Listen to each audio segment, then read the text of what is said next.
Hello दोस्तों, मैं राकेश कुमार मौर्य आपके सामने 2021 के यूपी पीजीडी का पेपर लेके आया हूँ, जिसमें 125 प्रश्न दिए हुए हैं। इसको हम 4 पार्ट में देखेंगे।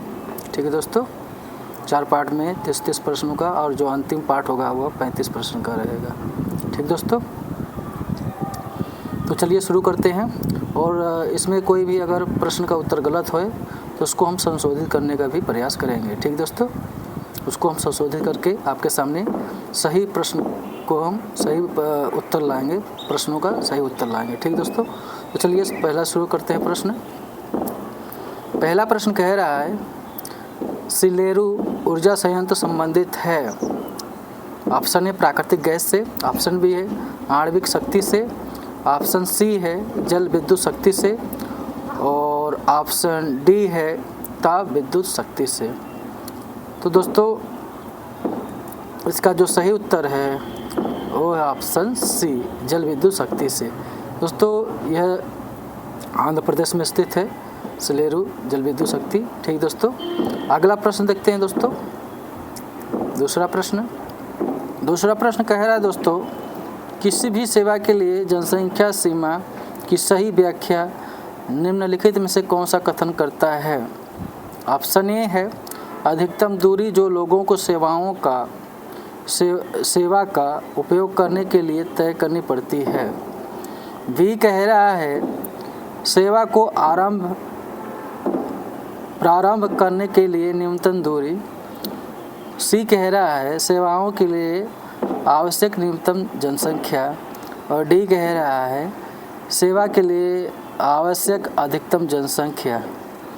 तो दोस्तों, किसी भी सेवा के लिए जनसंख्या सीमा की सही व्याख्या जो करता है वह करता है सेवाओं के लिए आवश्यक न्यूनतम जनसंख्या। ऑप्शन सी, ये आपका सही है। ठीक दोस्तों, अगला देखते हैं। ये आपका क्रिस्टालर का जो थ्योरी है, ठीक है, उसी से संबंधित है ये, तो आपको ध्यान में रखना है। जो आपका केंद्र स्थल सिद्धांत है उसी से संबंधित है ये। ठीक है दोस्तों, और सर्वप्रथम केंद्र स्थल शब्द का प्रयोग मार्क जेफरसन द्वारा 1931 में किया गया था। ठीक है, इसको कहा जाता देहली की संकल्पना। ठीक है दोस्तों, तो आपको ध्यान में रखना है। अगला देखते हैं। तीसरा प्रश्न कह रहा है दोस्तों, रिप्ट घाटी परिणाम है। ऑप्शन ए है संबलन का, ऑप्शन बी भ्रंशन का, ऑप्शन सी है नापे का, और ऑप्शन डी है वलन का। तो दोस्तों, इसका जो सही उत्तर है वो है भ्रंशन, ऑप्शन बी। भ्रंश के कारण ही दोस्तों रिप्ट घाटी की उत्पत्ति होती है। ठीक दोस्तों, और इससे संबंधित पुनःप्रचलन जो सिद्धांत है, ठीक दोस्तों, तो वो आपको ध्यान में रखना है। रीड का है तो आपको ध्यान रखना है। अगला प्रश्न देखते हैं। चौथा प्रश्न कह रहा है दोस्तों, कुजवास क्षेत्र किसके लिए प्रसिद्ध है। कुजवास क्षेत्र है प्रसिद्ध है किसके लिए। ऑप्शन बी है लौह अयस्क के लिए, ऑप्शन बी है ताम्र अयस्क के लिए, ऑप्शन सी है सोना के लिए, और ऑप्शन डी है कोयला के लिए। तो दोस्तों, जो कुजवास क्षेत्र है वह कोयला के लिए प्रसिद्ध है, ऑप्शन डी। यह जो कुजवास क्षेत्र कोयला क्षेत्र है आपका, यह रूस में स्थित है। जिस तरह से हमारे देश का झरिया कोयला खदान विश्व भर में फेमस है, उसी तरह से रूस का जो यह कुजवास कोयला क्षेत्र है यह विश्व में प्रसिद्ध है। ठीक है दोस्तों, अगला देखते हैं। पाँचवा प्रश्न है, सीमेंट कारखाने सुमेलित कौन सा नहीं है। सीमेंट कारखाने दिया हुआ है और राज्य दिया हो, कौन सा राज्य सीमेंट कारखाने से सुमेलित नहीं है उसको देख लेते हैं। ऑप्शन ए है महाराष्ट्र चंद्रपुर, यह सुमेलित है। छत्तीसगढ़ बी में छत्तीसगढ़ मोदीनगर, यह भी सुमेलित है, मोदीगढ़ छत्तीसगढ़ में है। और झारखंड बंजारी, तो दोस्तों बंजारी झारखंड में नहीं है, बिहार में है। और मध्य प्रदेश में आपका विक्रमनगर, ये सही सुमेलित है। ठीक दोस्तों, छठा प्रश्न देखते हैं।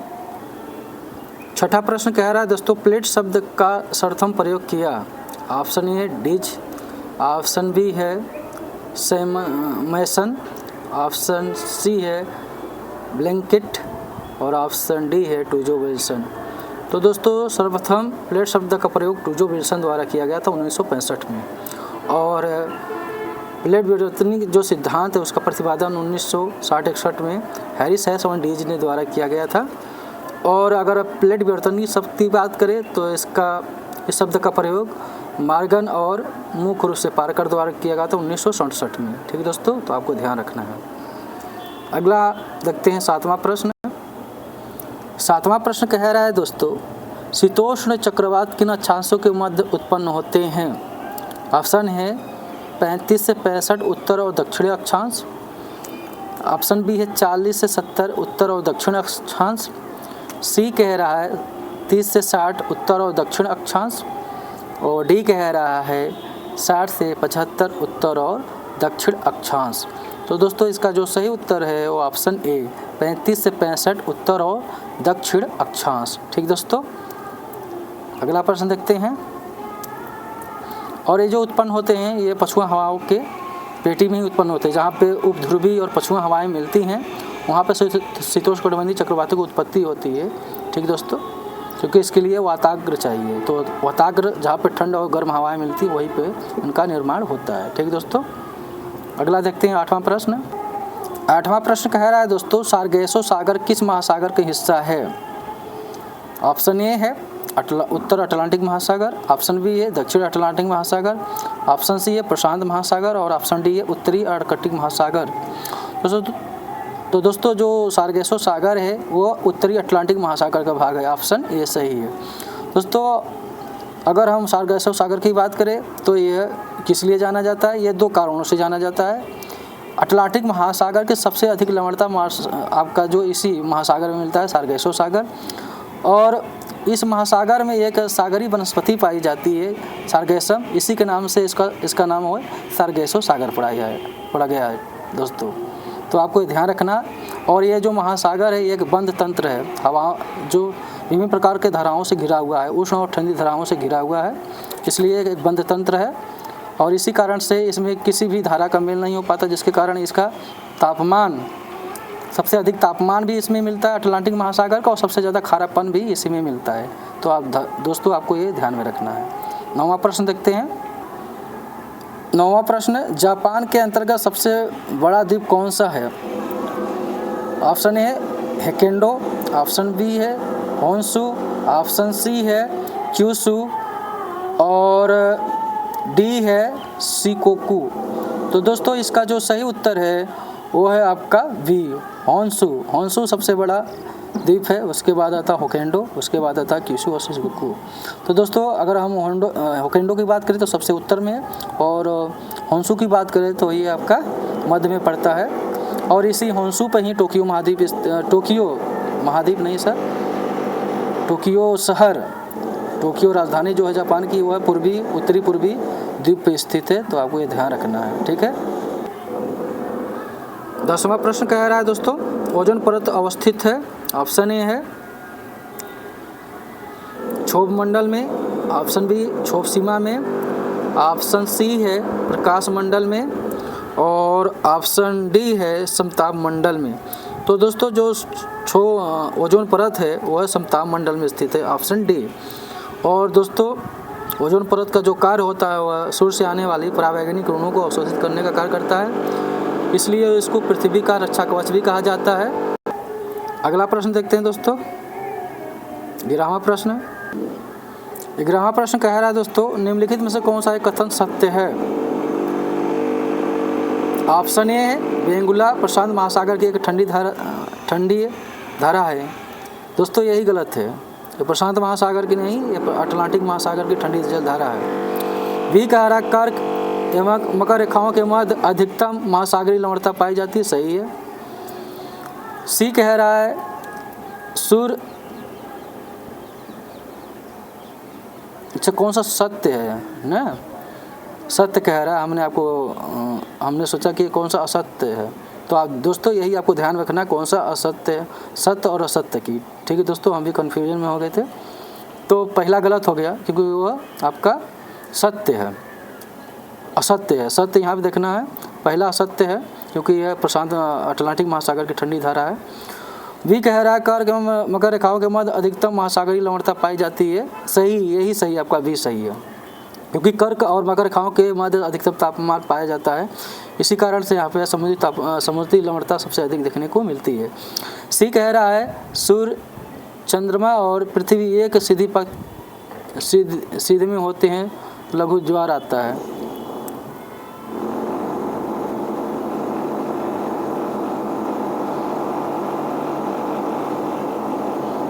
दोस्तों अच्छा, इसमें कह रहा है कौन सा असत्य है, तो यही आपका सी असत्य है। ये बी भी आपका असत्य है। कैसे बी आपका सत्य है, सी आपका असत्य है, क्योंकि यहाँ पे लघु ज्वार नहीं आता है, दीर्घ ज्वार आता है। और डी कह रहा है उच्च ज्वार, और उच्च ज्वार जो होता है 12 घंटे 20 मिनट के अंतराल पे आता है, ये भी आपका असत्य है। और भी आपका सत्य है, कर्क एवं मकर रेखाओं के मध्य अधिकतम लवणता महासागरों की पाई जाती है। ठीक दोस्तों, तो आपको कन्फ्यूज में नहीं होना है, इसको आपको देखना है। हम भी थोड़ा कन्फ्यूज में हो गए थे, क्वेश्चन सही से नहीं पढ़े हमने। ठीक है, तो आपको बी सही आपका है, और जबकि ए, सी और डी ये तीनों आपके गलत थे। ठीक है, अगला प्रश्न देखते हैं, 12वां प्रश्न। 12वां प्रश्न कह रहा है दोस्तों, संयुक्त राज्य अमेरिका में टॉर्नेडो को क्या कहते हैं? संयुक्त राज्य अमेरिका में टॉर्नेडो को क्या कहते हैं? Option A twister, option B है जल स्तंभ, ऑप्शन सी है चुस्त भ्रमिल, और ऑप्शन डी है ढाल पवने। तो दोस्तों टॉर्नेडो को संयुक्त राज्य अमेरिका में ट्विस्टर के नाम से जाना जाता है, ऑप्शन ए। ठीक दोस्तों, ऑप्शन ए सही है, ट्विस्टर। 13वां प्रश्न देखते हैं दोस्तों। 13वां प्रश्न दोस्तों, ये कोई भूगोलविद है और ये कोई संप्रदाय है, मतलब स्कूल से किस देश से संबंधित है। ए डिमांजिया दोस्तों फ्रांसीसी भूगोलवेत्ता है। तो ए का थर्ड फ्रांसीसी, देखिए दोस्तों मिल गया। फ्रेडरिक रेडजेल यह जर्मन भूगोलवेत्ता है, ए का पहला, बी का पहला हो गया। और एच जे मैकिंडर यह आपका मुख्य रूप से ब्रिटिश भूगोलवेत्ता है। और ईसा बोमेन ये दोस्तों आपका अमेरिकन भूगोलवेत्ता है।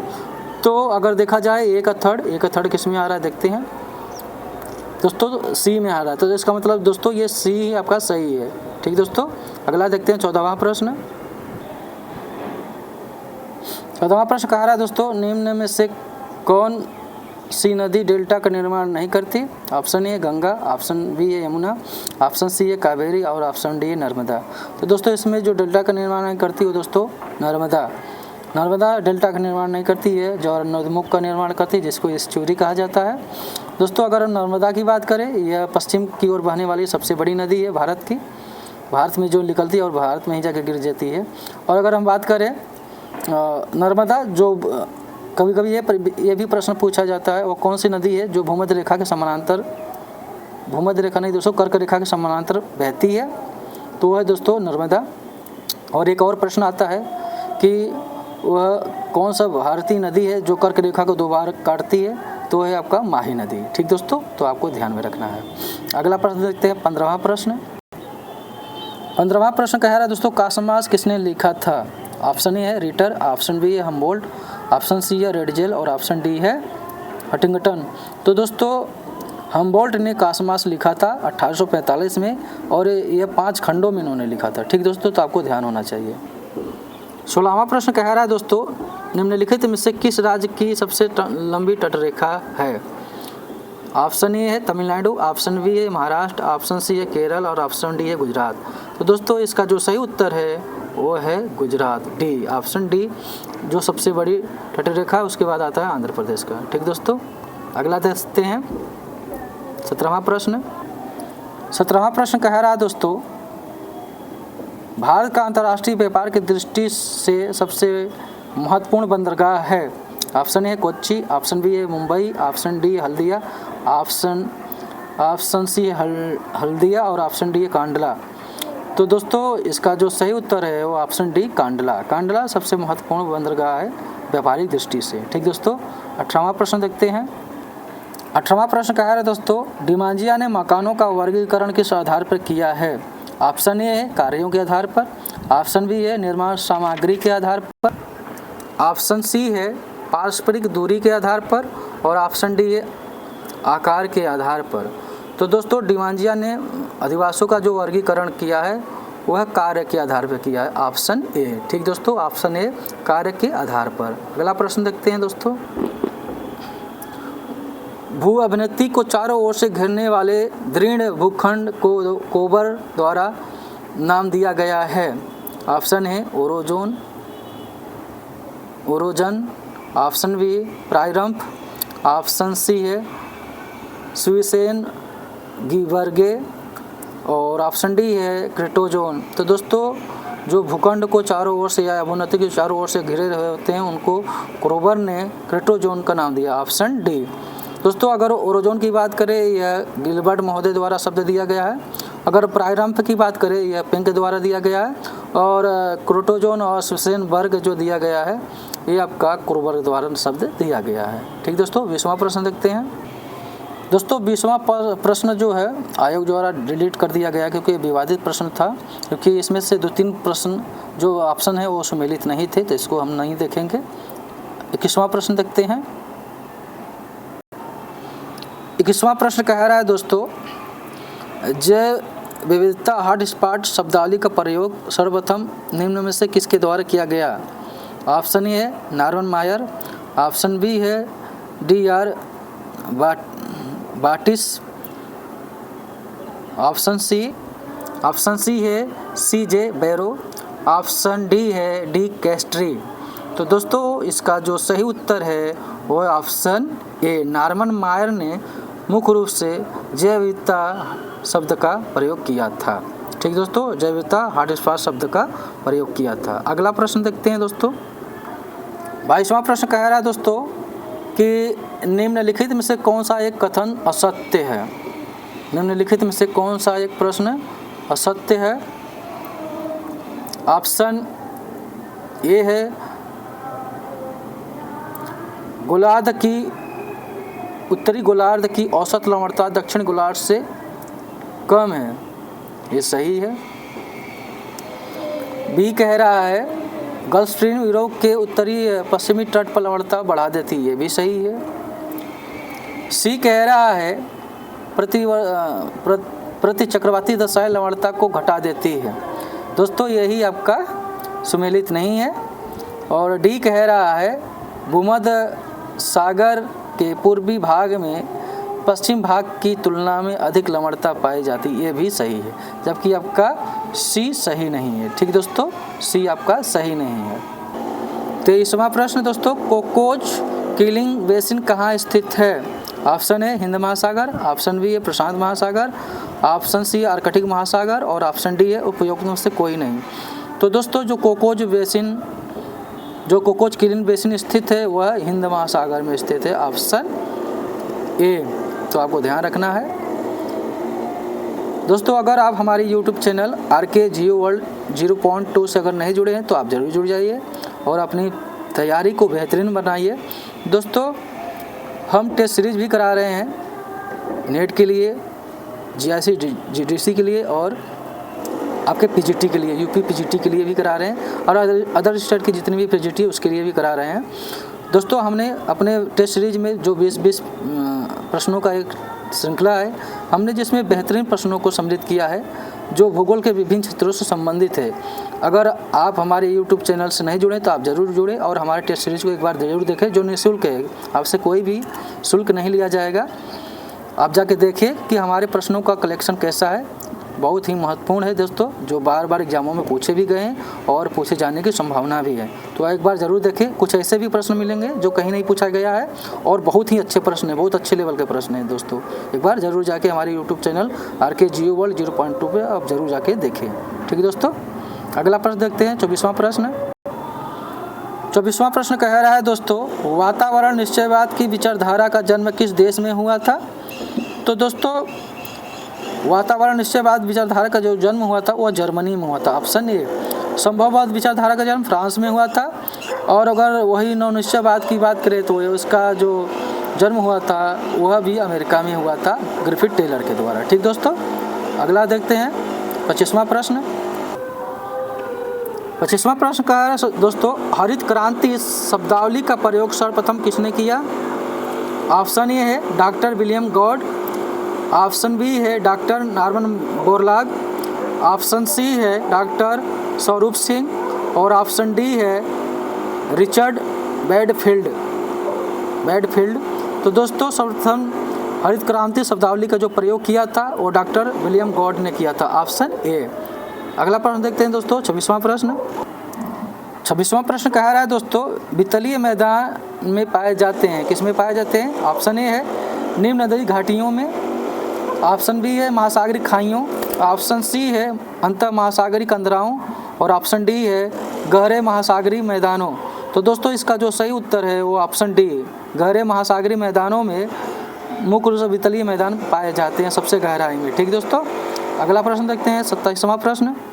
27वां प्रश्न कह रहा है दोस्तों, भारत के लौह इस्पात संयंत्रों के उत्तर से दक्षिण निम्नलिखित क्रमों में से कौन सा क्रम सही है? ऑप्शन ए है बोकारो, बर्नपुर, जमशेदपुर, राउरकेला, ऑप्शन बी है बोकारो, जमशेदपुर, बर्नपुर, राउरकेला, ऑप्शन सी है बर्नपुर, बोकारो, जमशेदपुर, राउरकेला और ऑप्शन डी है जमशेदपुर, राउरकेला, बर्नपुर, बोकारो। तो दोस्तों इसका जो सही उत्तर है अगर देखा जाए तो ऑप्शन ए बोकारो, बर्नपुर, जमशेदपुर, राउरकेला। ठीक दोस्तों, ये आपका उत्तर से दक्षिण में आपका क्रम देखने को मिलता है। ठीक दोस्तों, अगला देखते हैं 28वां प्रश्न कह रहा है दोस्तों, बुशमैन हॉटेनटॉट प्रजाति संबंधित है। ऑप्शन है निग्रोइड प्रजाति से, ऑप्शन बी है काकेसाइड प्रजाति से, ऑप्शन सी है मंगोलाइड प्रजाति से और ऑप्शन डी है ऑस्ट्रेलाइड प्रजाति से। तो दोस्तों बुशमैन हॉटेनटॉट जो प्रजातियां संबंधित है और निग्रोइड प्रजाति से संबंधित है, ऑप्शन ए जो अफ्रीका से संबंधित है। ठीक दोस्तों, अगला देखते हैं दोस्तों 29वां प्रश्न। 29वां प्रश्न कह रहा है दोस्तों, मत्स्य उत्पादन का प्रमुख क्षेत्र है उत्तरी अमेरिका का उत्तरी पूर्वी तटीय क्षेत्र, ऑप्शन बी है ऑस्ट्रेलिया का दक्षिण पश्चिमी तटीय क्षेत्र, ऑप्शन सी है दक्षिणी अमेरिका का दक्षिण पश्चिमी तटीय क्षेत्र और डी कह रहा है सोवियत रूस का उत्तरी तटीय क्षेत्र। तो दोस्तों जो प्रमुख मत्स्य क्षेत्र है वह उत्तरी अमेरिका का उत्तरी पूर्वी तटीय क्षेत्र। दोस्तों इसका एक मुख्य कारण है लेब्राडोर और गल्फस्ट्रीम धाराओं के यहाँ पे मिलन होता है न्यूफाउंडलैंड के पास। यहाँ पे मिलन होने से यहाँ पे प्लैंकटन जो वनस्पति है जो मछलियों का प्रमुख भोजन होता है यहाँ पे प्रचुर मात्रा में पाई जाती है, जिसके कारण यहाँ पे बहुत सारी मछलियाँ इसको खाने के लिए एकत्र होती हैं और अनुकूल तापमान होने के कारण, पानी का अनुकूल तापमान होने के कारण यहाँ पे अंडे देने के लिए भी एकत्र होती हैं। प्रजनन केंद्र भी इनका इसी क्षेत्र में होता है, इसलिए यहाँ पे सबसे ज़्यादा विश्व की मछलियाँ पकड़ी जाती है जो शीतोष्ण कटिबंध के अंतर्गत आता है। ठीक दोस्तों, इस भाग का आखिरी प्रश्न देखते हैं क्योंकि ये हम 125 प्रश्नों को 4 भागों में देखेंगे। 2021 के यूपी पीजीटी का पेपर है दोस्तों। तीसरा प्रश्न देखते हैं। तीसरा प्रश्न करता था झूम क्या है? ऑप्शन ए है एक लोक नृत्य, ऑप्शन बी है एक नदी घाटी का नाम, ऑप्शन सी है एक जनजाति और ऑप्शन डी है खेती का पद्धति। तो दोस्तों आप इससे बहुत परिचित होंगे।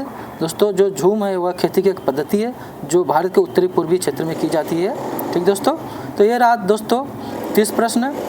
अगला हम जो इसका भाग है दूसरा भाग हम जल्द लेके आएंगे 31 से 60 तक और संशोधित उत्तरों के साथ। ठीक दोस्तों, आप अपनी तैयारी को बनाए रखें। जल्दी आयोग के अध्यक्ष का गठन हो जाएगा और फिर नए डेट आएंगे आपके पेपर के लिए, पीजीटी के लिए। ठीक है दोस्तों, और अपनी तैयारी बनाए रखें अच्छे से क्योंकि जो निरंतर लगा रहता है उसी की जीत होती है। ठीक दोस्तों, क्योंकि बहुत सारे बच्चे ऐसे होते हैं जो परीक्षार्थी होते हैं जो 1-2 क्वेश्चनों से बाहर हो जाते हैं, तो आप निरंतर लगे रहिए। आयोग आज न कल तो आपको एग्ज़ाम कराएगा। ठीक है दोस्तों, मगर सबसे बड़ी विडंबना बात यह है कि 4-5 बार प्रश्न इस एग्ज़ाम को टाल दिया गया। ठीक दोस्तों, धन्यवाद दोस्तों। अगला मैं इसका भाग जल्द लेके आपके सामने उपस्थित रहूँगा।